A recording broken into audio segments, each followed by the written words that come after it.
It's tarot time.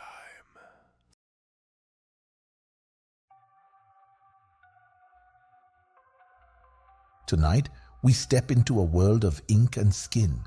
The Eight of Pentacles, the card of craft, dedication and mastery. But mastery has two faces, one that frees us and one that cages us. Come and see. Arya was 22, her black gloves tight across trembling hands. The tattoo machine hummed against a stranger's skin, its needle vibrating like a swarm of bees. Lines curved sharp, then bled into watercolor bursts like veins of lightning caught beneath the flesh. She smelled antiseptic, metal, and the faint iron of blood. The client, a woman with fire in her eyes, looked into the mirror and whispered, "It's perfect. Exactly what I imagined." Pride swelled in Arya's chest, quick and dangerous, but before it could root itself, a shadow loomed. Dante, her mentor, stepped forward. The man was legend in their city. Dragons, daggers, roses, ships, his art was carved across generations of bodies. His voice still carried authority, though time had dulled the fire in his eyes. Your lines are loose, your shading's all over the place. You let the color bleed without structure. Where's the discipline? Where's the craft? Arya's throat tightened. The buzzing machine went silent. She wanted to defend herself, to say art evolves. That skin is more than a canvas. It's a story, breathing and alive. But the words died on her tongue. For weeks after, Dante's words echoed. Every time she picked up the machine, doubt curled its claws. Was she betraying tradition, or was he betraying growth?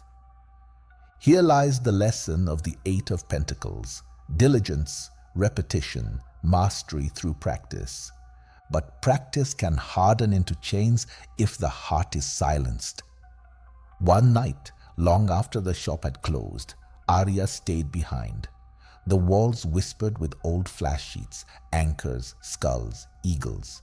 She swept the floor, emptied bins, wiped the chairs. Her body moved, but her mind churned.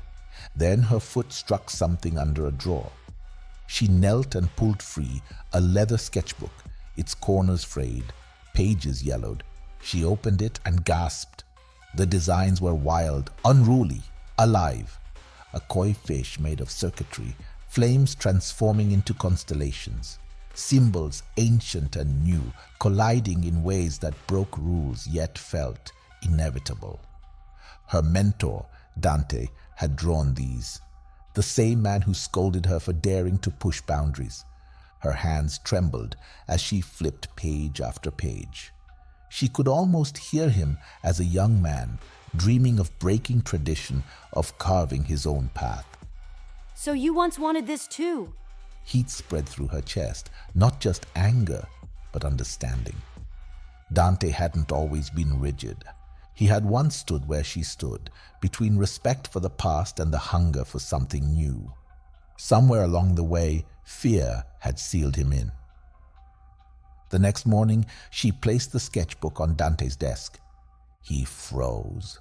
His eyes flickered between the worn leather and her steady stare. "I found your sketches. You once broke rules too. Why stop me from trying?" Dante's jaw tightened. Silence pressed heavy. At last his voice cracked, not with fury, but something older.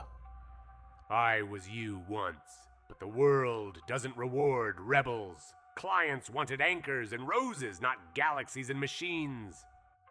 So I gave them what they asked. I built a name.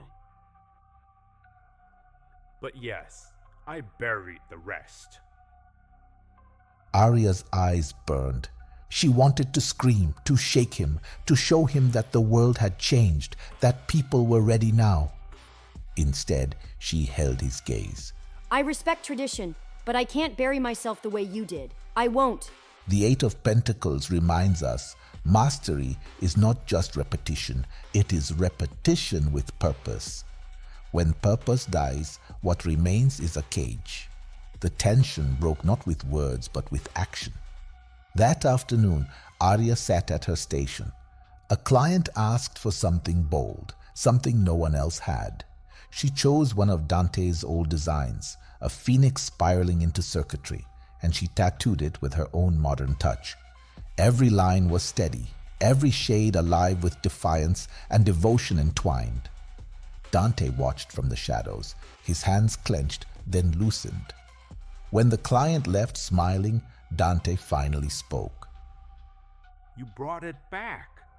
Something I thought I'd lost. No, you gave it to me. I'm just carrying it forward. And so it is. The Eight of Pentacles teaches us about devotion to craft, about the long road of skill and sweat. But it also warns mastery without soul becomes prison. Dedication must breathe. Practice must evolve. Ink once pressed into skin is forever. It can be art that liberates or chains that bind. The same is true of our devotion. What we repeat writes itself permanently into who we are. The question is, will it become a story that frees you or a mark you never meant to wear? Tonight's lesson: respect the work of those who came before you, but do not smother your own flame to keep their fire burning. Every master was once an apprentice who dared to step beyond repetition. So I ask you, when does your devotion free you, and when does it bind you in chains of repetition? I am master. This lesson is yours.